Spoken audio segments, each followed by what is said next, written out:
靈修分享，日期2025年10月12日，經文羅馬書16章17至27節。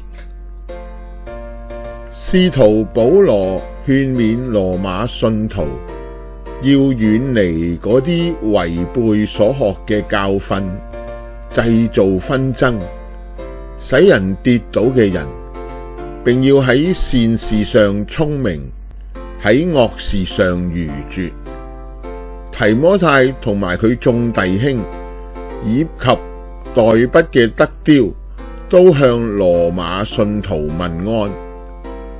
保羅將榮耀歸俾上帝，並講上帝能藉着福音堅固羅馬信徒嘅心。今日我哋基督徒確實要如同使徒保羅所講，要遠離嗰啲違背所學嘅教訓，製造紛爭，使人跌倒嘅人，並要喺善事上聰明，喺惡事上愚拙。可惜有啲基督徒其身不正，往往就係製造紛爭同埋使人跌倒嘅人。佢哋往往喺一啲小事上大做文章，上綱上線，結果使教會內紛爭嘅事情連連發生。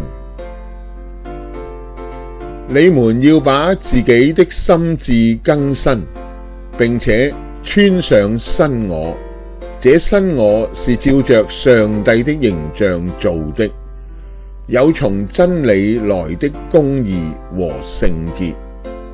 所以你們要棄絕謊言，每個人要與鄰舍說誠實話，因為我們是互為肢體。以弗所書4章23至25節。阿們。